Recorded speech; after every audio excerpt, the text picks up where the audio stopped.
Started.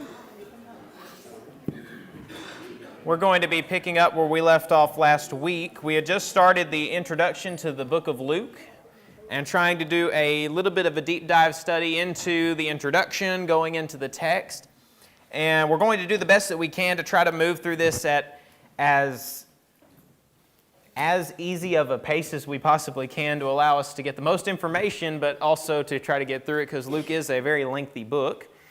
But starting off with the beginning, we have been talking about a few major aspects of the introduction of the book. First of all, we had talked about the structural analysis of the book, how it was written, and what the purpose of this writing was. The next thing we dealt with was the historical background, what was going on at this time, what was the leadership like, what was the environment like around this time. But the next thing we had gotten into was we were talking about Luke's audience. Who is Luke writing to? What is the purpose behind it? What is Luke trying to convey to this individual? And we had started off by introducing that Luke is writing to Theophilus. Luke is written to a man by the name of Theophilus, and we noted that this man has some sort of notability because he is addressed as most notable Theophilus. And we had talked about how some scholars tried to attribute this man to being that of the high priest following Annas and Caiaphas, the high priests that were responsible for the death of Jesus and the early persecutions of the church. And we had dealt with how this would have been a very conflicting time for this individual and for the region of Judea as a whole because of the fact that Domitian had come to power at this time and had instituted the emperor's cult where people were worshiping the emperor as a god. And so anybody who did not attribute their worship to him, anyone who did not hold him as a god, was subsequently persecuted. This included Jews, it included Gentiles, and it included Christians. So this was a very difficult time frame for Judea. It was shortly, we believe that this book was written around AD 90, AD 80, which would have been a few years after the destruction of Jerusalem in AD 70, really instituting the crisis that Judea was involved in. But we were also addressing the group of people that Luke was writing to. If you are writing to the high priest in particular, if this was the man that we are referring to as Theophilus, then he was in what religious group? Can anyone remember from last week what religious group he was a part of? Pharisees. Not the Pharisees, the other one. The Sadducees. He was a Sadducee. Now, what did we say about the main teachings of the Sadducees at this time? What was their primary belief system in reference to God and the Scriptures? They didn't believe in a resurrection. What else did they not believe in or believe in?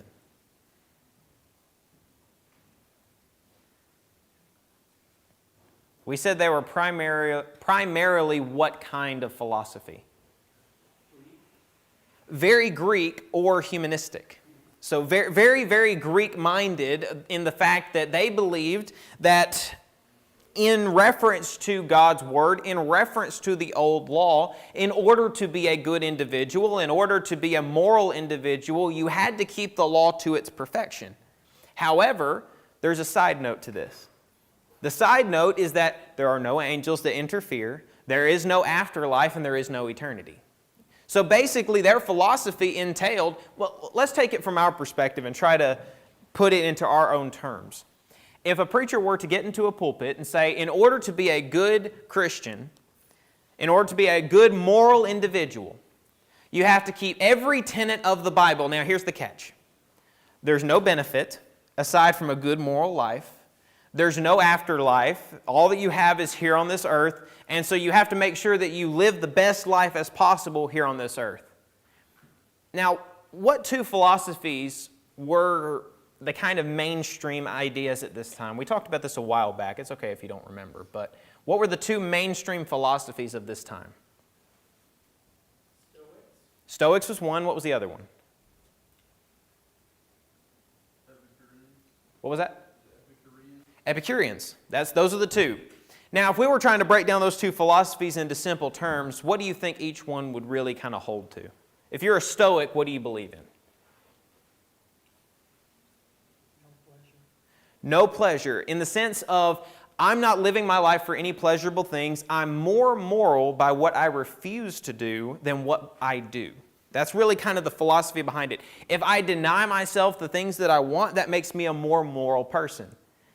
Now, here's the interesting thing about it. You will see these two philosophies pop up in many denominational groups throughout the years.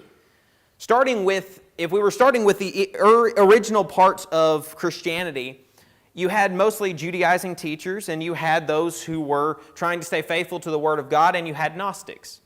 Judaizers, based on their name, they were trying to bring the old law into the new law, trying to teach that you have to be a good Jew by also being a Christian. So you have both of those being combined. Now, those in the Gnostic belief, they tried to hold to every aspect. We're going to hold to the Greek philosophy, the Roman philosophy, Jewish philosophy, and we're also going to bring in some Christian philosophy and mix it all together into this weird-looking thing and try to present it to the world. Now, they would not present it that way. The way they would present it is instead, we saw through the lines. We read between the lines of Scripture. We read between the lines of the new law, the teachings of Christ, and we found the hidden meaning behind what he was trying to say. Now, the kicker behind that is they're the only individuals who can tell you what that means, and many of them had serious issues with the apostles who rebutted many of the beliefs that they had. Now, the third group was those who were trying to stay faithful to the Word of God. So as you trace the period of the church history, you have the beginning of the church where there was no other groups, no other denominations, no other contrary ideas to simply Jesus taught what he taught, and this is basically it. It did not take long, however, for different groups to begin teaching different ideas. And we get all the way up to the time of the Catholic Church, and the Catholic Church tended, especially by its inception, to promote more Stoic philosophy. Ever heard of a monk before? That's really the epitome of Stoic philosophy. I abstain from everything in order to be more godly or more moral. So we can see how these ideas really were playing a part in different religions, especially in that day and age, which, I might add, is really no different than the day and age in which we live. Do we see modern day philosophy really shown in Christian living today? How people present their Christianity is not oftentimes married with philosophy from today? What would be an example of that maybe taking place? Someone merging worldly philosophy, modern worldly philosophy with Christianity. What might that look like?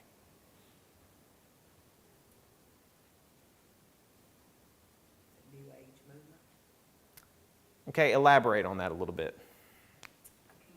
I can't. Okay. That's all right. What we really see with modern philosophy, well, let me back up a little bit before I get to that. What would you say is kind of the staple belief of modern day Western ideology? What is the staple? You're a good person if what? Do no harm. Okay, do no harm, kind of along those lines, if you're very diverse. Meaning in thought, in race, in every aspect of life. Now, obviously, diversity is a good thing. In many aspects, it's a very good thing. But in the realm of doctrine, diversity can be a very dangerous thing, which is exactly what we were seeing in this day and age. Jews were very divided in their beliefs. Specifically, the Sadducees, wanting to marry with the intellectuals of the day, they compromised on what God had taught and in their living. So this group was very, very prominent and became even more prominent after the time of Jesus and after the early inception of the church. The Pharisees really began to kind of falter off. The Pharisees were very important during the period of the Intertestament period, which was the period between the book of Malachi and the book of Matthew. That period of time, the Pharisees were very prominent people, very involved in society, very powerful in politics. But following the early beginnings of the church, Sadducees really became more of the limelight and more of the prominent role. Now, involved in this, these Sadducees, if they believe that this life is all there is, what is their primary concern? Here and now. Here and now. Specifically, what's their situation? Who's in charge? The Roman Empire. Roman Empire. Roman Empire. Now, if you're teaching a group of people who are taxed to the max, who were having to watch foreign soldiers in their city every single day, who are watching pagan worship begin to prop up all over their own homeland. And you're also taught by your religious leaders to focus on the here and now. What is your natural response likely going to be? We need to overthrow the Roman Empire and get them out of our land. Need to get rid of Rome. We have got to get rid of Rome. This was the primary Jewish nationalist movement of this day. We have got to get rid of Rome and reinstitute our kingdom. Which, if you notice, when Jesus came to this earth, when Jesus was walking and talking amongst the people, they wanted to make him a king. They wanted to raise him up into this role, bring about this nationalist state that we wanted. Jesus wasn't that king, though. He wasn't what they wanted because he wasn't going to overthrow Rome and implement a new kingdom. So because of this attitude, because of this role, the Jews did try to overthrow the Roman government in their region, and as a result, the Roman Empire came in and crushed them. Absolutely crushed them. Rome took a page out of Hannibal's book when Hannibal invaded Rome, and they virtually genocided one of the armies that were there. We've heard of wars of attrition, we've heard of those kind of things. This was a war of annihilation. There was a fortress named Masada where the Jews had gathered to try to resist a Roman invasion. Every single Jew, for the most part, within that city, within that fortress, was executed. Rome came down with a heavy hand because Rome could not allow such a blatant disrespect for their law because they owned a vast empire. So after this takes place, Judea was placed directly under Roman occupation. It was a very scattered time for the Jews and the Christians that were involved in this. And so this is the entire world that we see. This kind of sums up what is taking place while Luke is writing this to the man Theophilus. And we notice what the Sadducees were teaching was primarily this Hellenistic or humanistic view of the world. So that leads us to chapter 1.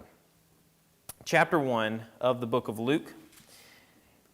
And we had started off with the first couple verses, really just introductory statements made by Luke. But let's go ahead and start in verse 5 and go down to verse 7, if you would. That's Luke chapter 1, starting in verse 5 and going to verse 7.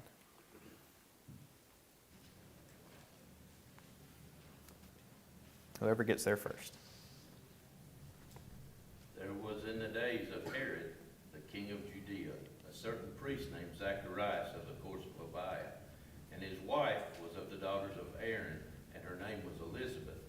And they were both righteous before God, walking in all the commandments and ordinances of the Lord blameless. And they had no child, because that Elizabeth was barren, and they both were now well stricken in years. All right, so we have this introduction to a new individual. If you're Theophilus, you're likely familiar with this. You're likely familiar with this individual, likely familiar with what's taking place here. But it's different than many of the other Gospels because it doesn't start with Christ. It doesn't start with the lineage of Christ. It doesn't start with the birth of Christ. Rather, it starts with a different individual. And as we get through it, we'll start to see most of how that came about. But starting off here with Herod, letting us know this was in the days of Herod, the king of Judea, this gives us a little bit of a time frame. Herod the Great ruled from 37 BC to 4 BC.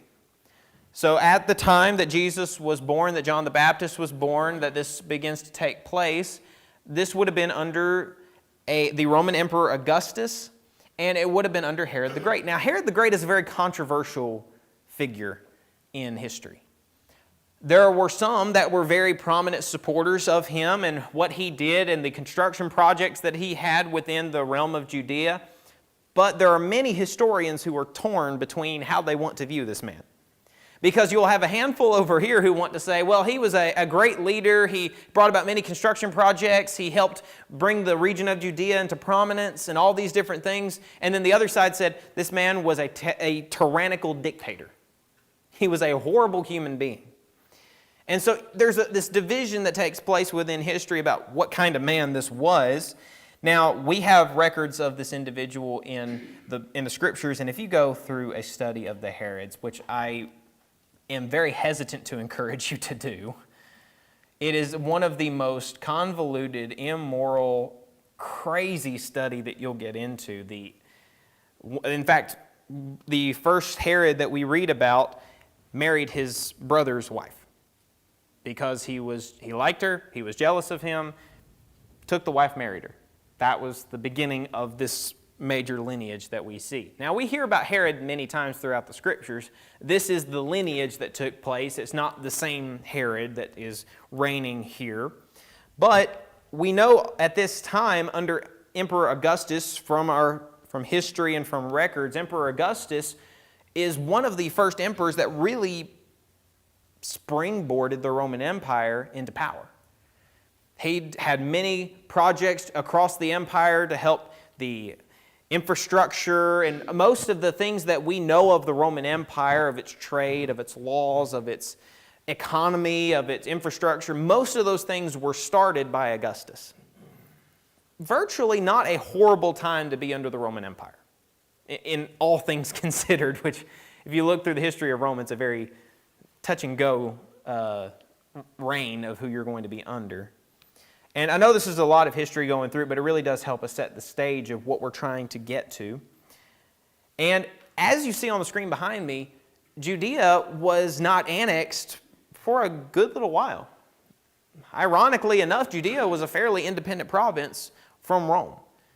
But the Jews tended to make things difficult on themselves at this time frame because they kept trying to start insurrections, kept trying to fight against Rome. Very, as we mentioned, very nationalistic movement that started. And as a result of that, they were brought more under a controlled Roman hand.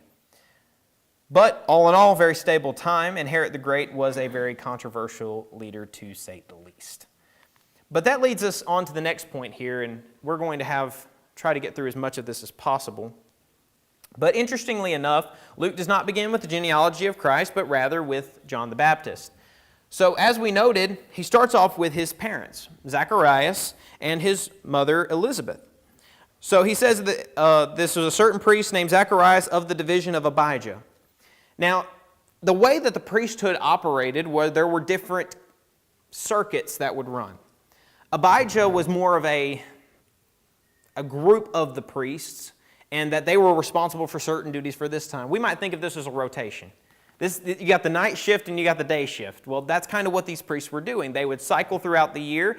A week at a time would likely be about the time they would do this. And this group of priests would serve this amount of time. This group of priests would serve this amount of time, and it would rotate through.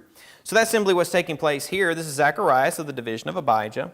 His wife was the daughter of Aaron, or was of the daughters of Aaron, and her name was Elizabeth. Now, here's a question for us. Those who served as high priests had to be of what specific lineage? Levi. Now, what specific group within Levi could be the high priests? Aaron's lineage. Aaron's lineage. So Elizabeth here is from the Levites of the Levites here. She is from the primary group that is held in high esteem. Now, we see at this time frame that Zacharias is one of the priests that is serving. If you really notice this, it's quite interesting. There are a lot of parallels between the birth of John the Baptist and his parents and Samuel and his parents.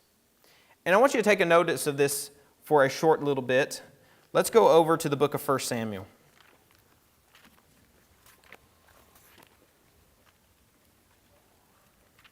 That's 1 Samuel, starting in chapter 1. And go ahead and read verses 2 through 5, if you will.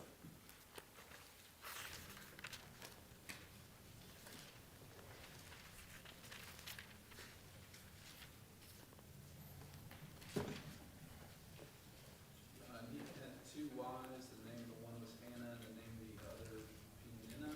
And Peninnah had children, but Hannah had no children. And this man went up out of his city yearly to worship and to sacrifice unto the Lord of hosts in Shiloh. And the two sons of Eli, Hophni and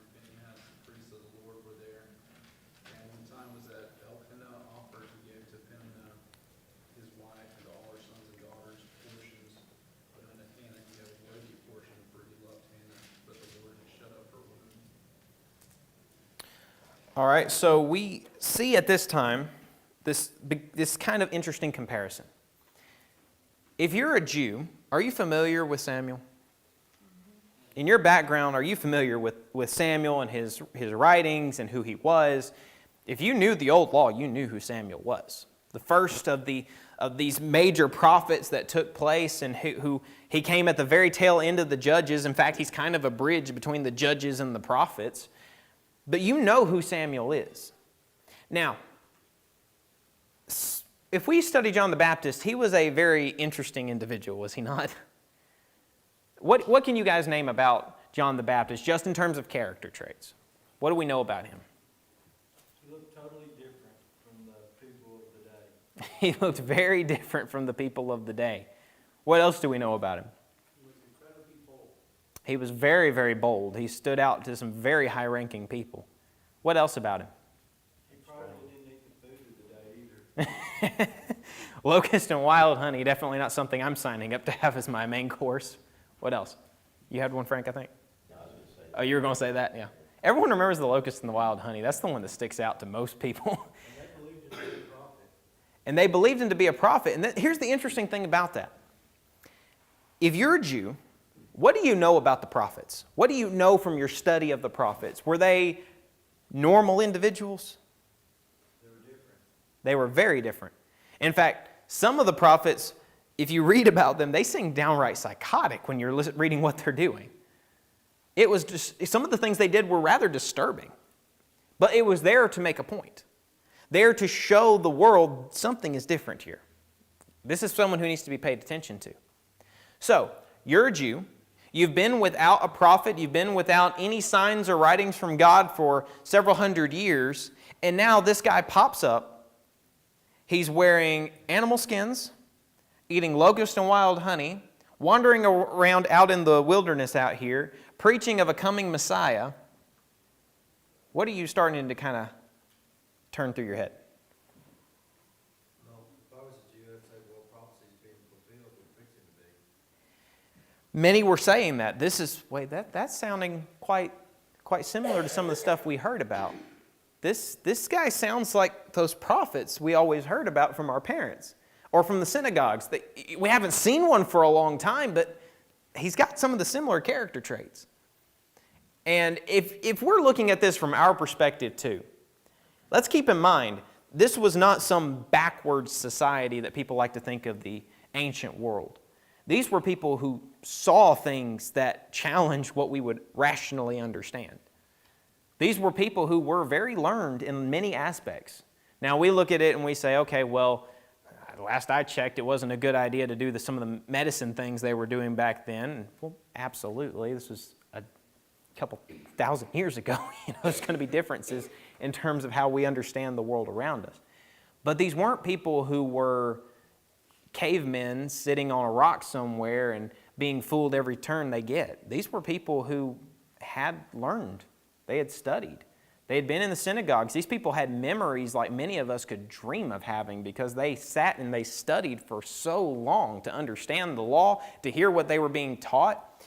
This is not the same thing that we see took place in the Middle Ages where many of the peasants didn't have access to the Bible at all and had to trust only the priest to tell them. These people had access to the oral traditions. They had access to the writings of the early Jews. This was something that was a very prominent society. So when they hear some of the things that sound similar to what they have learned from Isaiah, from all these different priests or prophets before, Malachi and others, they're starting to put the dots together. It's as if we were sitting here today, and let's pretend for a moment Jesus did not come. But we have the prophecies. We have the writings. We know what's taking place. And you start seeing, okay, there's this guy that showed up in Nazareth. Okay? This Nazareth is, who cares? That's a nothing town. Nothing good comes out of Nazareth.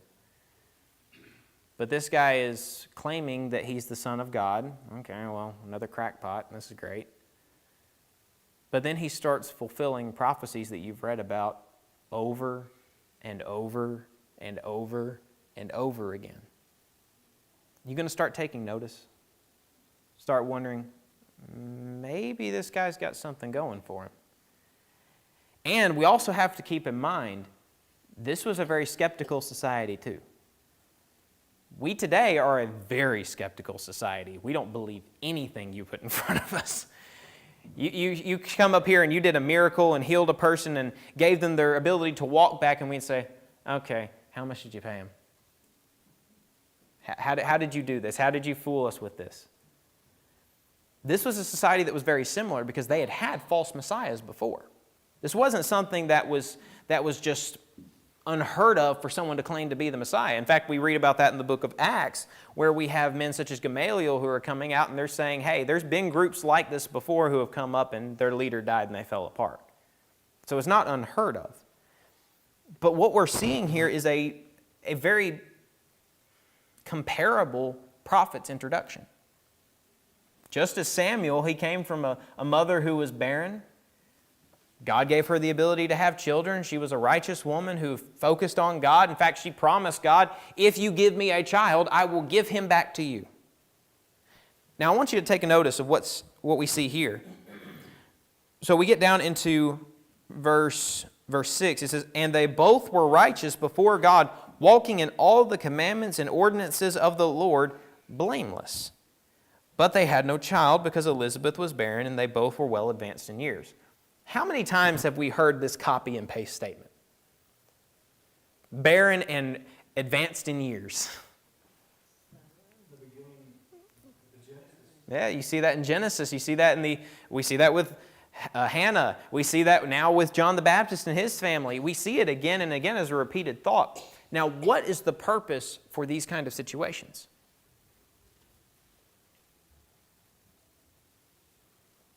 I mean, could God not have given the child to anybody? Why did he pick the person who was barren?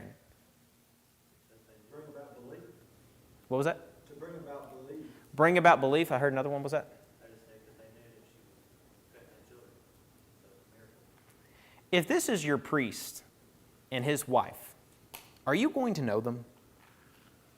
You're going to be familiar with these people, and you're going to have seen them in the rotations consistently. You're going to know about these individuals.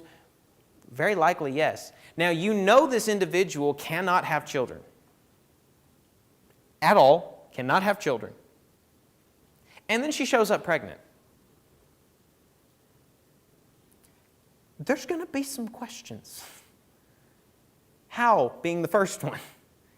How? But again, showing God's power is the primary aspect of this. Again, things have been silent for a long time. God has not shown any major miracles. He's not sent any prophets. We haven't heard anything at this time. So when he comes back on the scene, when he shows his power again, it's going to be a powerful statement. Very powerful statement. So getting back into this, let's start with verse 8 and go down to verse 12.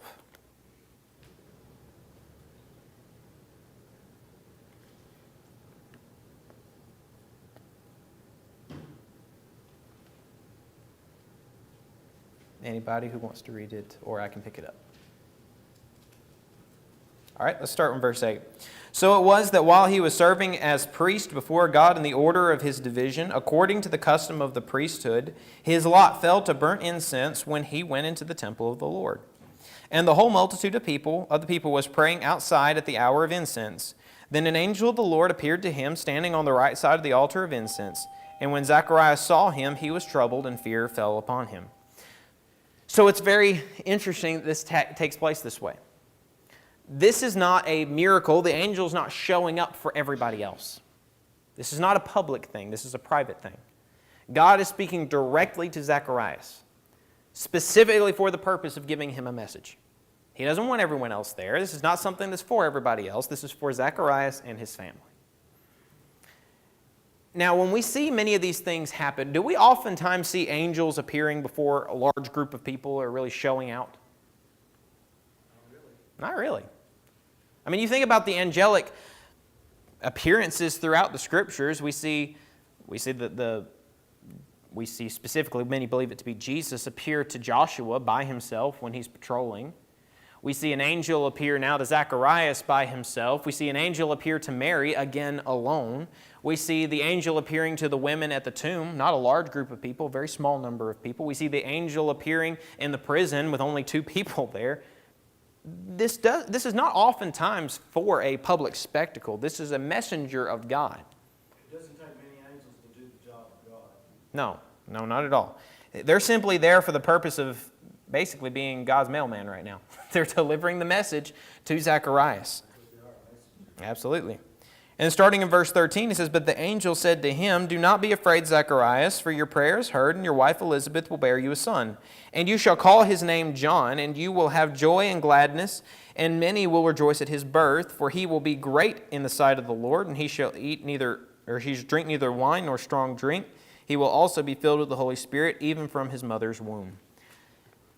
It says, "And he will turn many away of the children of Israel to the Lord their God. He will also go before him in the spirit of the power of Elijah to turn the hearts of the fathers to the children and the disobedient to the wisdom of the just, to make ready a people prepared for the Lord." I know it's a lot of reading, but this is the message that Zacharias has received about his son. He says, your wife has been praying about this. You've been praying about this. You are going to receive a child. But here's what you're going to name him. Here's what he's going to do. Now, those of you who are parents, would that not be a great thing for God to come down from heaven and tell you exactly how your kids are going to turn out? No guesswork. He comes down, he tells you this is exactly who he's going to be. This is what he's going to do. In some ways, it's kind of a nice thing. Now, Zacharias probably had to get over the shock of an angelic being appearing before him and telling him this, but he was receiving some very good news, not just in the aspect of you're going to have a family, but do you not think that some of the things the angel just said match prophecy that Zacharias would have known? Wait a minute, hold on. You said who's coming? The guy that's going... We read about him. We read about the forerunner of the Messiah. We know what's supposed to take place with this man. This would have been an awe-inspiring situation for Zacharias. Now, while we have a few minutes left, we're not going to have time really to get into the rest of this, but are there any questions or comments? I know we've covered a lot of content very quickly, but I really wanted to get through the introduction tonight. Well, this is the fulfillment of the time. What we read about in Galatians. This is the perfect time. You have stability in with the Roman Empire being in charge. They're all speaking the same language, basically, Greek. And then part of prophecy from Luke, Daniel chapter 2 and 44. This is that time. The statue that Daniel sees during the Roman Empire, this is it. The last kingdom to bring in the kingdom of the everlasting kingdom. So this is it. And by the way, Elijah was prophesied in all 4 of these books, Matthew, Mark, Luke, and John. The one was coming, a front runner. When we look through all of these things, we see how all the puzzle pieces connect. This is one of my favorite parts about studying the Bible, is that when you go through, everything is there for a purpose. Everything is written down for a reason to connect one aspect to another. We see how the lineage of Christ progressed, and we see at the beginning of the book of Matthew all these different names that pop up, and we look at it and say, oh man, that's so many names that I can't pronounce. What's the reason? Well, the reason is because he's writing to Jews, and Jews are obsessed with lineage, and if you're going to prove this is the Messiah, well, he has to come through the lineage of Judah, which he proves in that lineage. He shows you how each of those thoughts connect together. And we don't have just a bunch of names that were thrown down on a piece of paper either. We know who these people were. We know what they did throughout the Scriptures, and that really helps to paint that picture, especially if you are a Jew. Now, we see from Luke and how he's going about this, he's going to focus more on the narrative. But again, that has to do mostly with his audience. But thank you so much for your attention. We're going to pick up there next week.